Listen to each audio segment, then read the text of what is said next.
తెలంగాణ తల్లి విగ్రహాన్ని మార్చడానికి ముందే మిగిలిన వాళ్ళు చెప్పినట్టుగా మొట్టమొదట రాష్ట్రం పేరును మార్చారు. రాష్ట్రం పేరును ఎందుకు మార్చిండ్రు అంటే వేరే రాష్ట్రాలు ఎట్లా ఉన్నాయో మన రాష్ట్రం కూడా అదే పద్ధతిలో ఉండాలి అనే ఉద్దేశంతో మార్చారు. అట్లా మార్చినప్పుడు మరి మిగిలిన వాటిని కూడా మిగిలిన రాష్ట్రాలతో పోల్చుకొని మార్చాల్సిన అవసరం ఉంటుంది. తెలంగాణ తల్లి విగ్రహాన్ని మార్చాలన్నప్పుడు మన భరతమాతను ఒక్కసారి ఆలోచించిండ్రా? భరతమాత ఎట్లా ఉంది? ఆమె కూడా సాదాసీదాగానే ఉన్నదా, లేకపోతే సౌత్ ఇండియా తల్లిలాగుందా, నార్త్ ఇండియా తల్లిలాగుందా, ఎట్లా ఉంది అనేది విషయం ఆలోచించిండ్రా? భరతమాత ఒక దేవతలాగానే మనకు కనపడుతుంది, ఒక శక్తి స్వరూపిణిలాగానే కనపడుతుంది. ఒక్క భరతమాతనే కాదు, మీరు తమిళనాడుకు సంబంధించినటువంటి వాళ్ళ రాష్ట్రమాతను గమనించండి.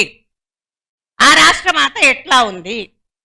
తల్లిలాగా ఉందా, లేకపోతే తమిళ దేశంలో ఉండే పల్లెటూరు గ్రామంలో ఉండేటువంటి మహిళలాగా ఉందా?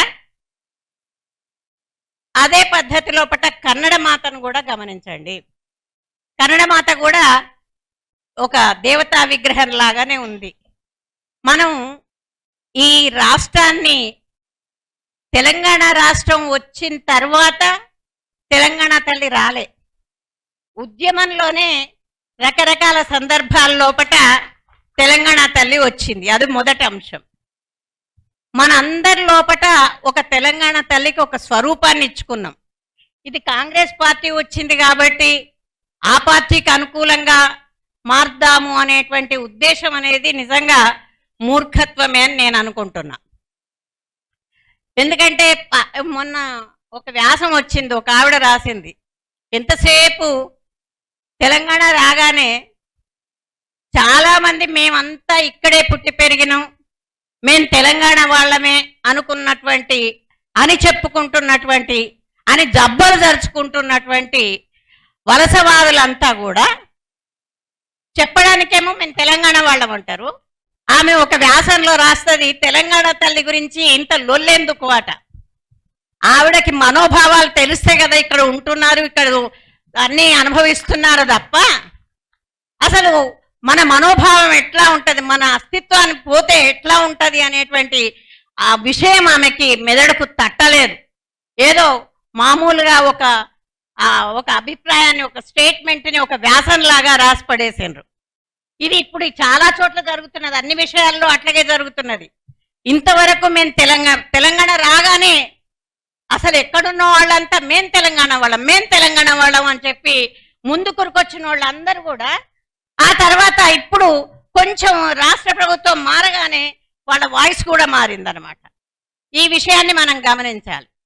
తర్వాత పాట కూడా ఇంతకుముందు వక్తలు చెప్పినట్టుగా ఎవ్వరి హృదయాల్లో కూడా ఆ జయ జయ హే తెలంగాణ మొట్టమొదట అందశ్రీ ఎట్లా పాడినారో ఆ పద్ధతిలోనే మనసుల్లో ఉంది తప్ప కీరవాణి ఆ ఉద్వేగమే లేదు. అందులో ఉద్వేగం ఉండాలి కదా. పాట తెలంగాణ గీతం అన్నప్పుడు జనగణమన ఉన్నట్టే, వందే మాతరం ఉన్నట్టే కాదు, ఇది ఉద్యమ గీతం.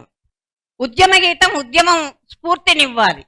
ఆ విధంగా ఇవ్వకుండా ఏదో పద్ధతిలో మార్చినమన్నట్టు రాచరికం ఉండొద్దు అని చెప్పి మరి తెలంగాణ సింబల్ని మారుద్దాం అనుకున్నారు.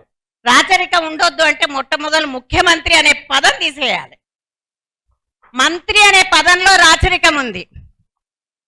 ఆ మంత్రి పదం తీసేస్తారా? కార్యదర్శిని పెట్టుకుంటారా? విదేశాల్లో లాగా అది పెట్టుకోరు కదా. మరి బతుకమ్మ అంటే ఏంటి? బతుకమ్మ అనేది నిజంగా ఇంతకుముందు గోగుశ్యామల గారు కొంత సెలవిచ్చిండ్రు. బతుకమ్మ అంటే నిజమే, కవిత గారి వల్ల మొత్తం ప్రపంచమంతా వాళ్ళందరూ కూడా మేం బతుకమ్మ ఆడతాము అని రకరకాలుగా, మనకంటే ముందు బాగా బతుకమ్మ ఆడినోళ్ళు ఇప్పుడు మళ్ళీ రకరకాల స్టేట్మెంట్స్ ఇస్తున్నారు. బతుకమ్మ అంటే ఒక చెట్టు, మట్టి, పుట్ట, చెరువు, పంట, వీటన్నిటికి సంబంధించింది. మన సామాజిక సంబంధాలను తెలియజేసేటువంటిది, మనం వంటల్ని తెలియజేసేటువంటిది. చాలా చోట్ల పూల పండుగలు ఉన్నాయి, కానీ ఊరంతా ఒక్క చోట చేరి ఒక్క చోట జరుపుకునేటువంటి పండుగ బతుకమ్మ పండుగ ఒక్కటే. ఆ ఊరంతా ఒక్క చోట వస్తుంది. అట్లాంటి పండుగ ఆ బతుకమ్మ పండుగ అంటే స్త్రీల మనోభావాలు వ్యక్తం చేసుకునేటువంటిది. ఎవరైనా గమనించండి ఆ పాటల్లో ఏమున్నది. ఇప్పుడేమో చాలా మంది జనం డీజీలు పెట్టుకుంటున్నారు, కానీ ఆ పాటల్లో ఎంత అర్థం ఉన్నది. ఆడవాళ్ళు ఎన్ని వాళ్ళ వాళ్ళ కష్ట నష్టాలను వెళ్ళబోసుకున్నారు. వాళ్ళు మన సంస్కృతిని అంతా ఆ బతుకమ్మ పాటలు తెలియజెప్తాయి. ఆ విషయం వీళ్ళకి ఎవరికి తెలియదు. అట్లా మన తెలంగాణ అస్తిత్వాన్ని శాంతం అద్దం బట్టి చూపించేటువంటి బతుకమ్మ పండుగను, బతుకమ్మను తీసేసి ఇంకొకటేదో అభయహస్తం ఎట్లా ఉండాలంటే మన చేతులలో ఉండాలి. అభయహస్తం అనేది చేతులలో ఉండాలి. ఈ అభయహస్తం అనేది అభయహస్తం లాగా లేదు, అది కాంగ్రెస్ ముద్దలాగా ఉంది. అది సరి అయినటువంటిది కాదు అని చెప్పి నేను అభిప్రాయపడుతున్నా.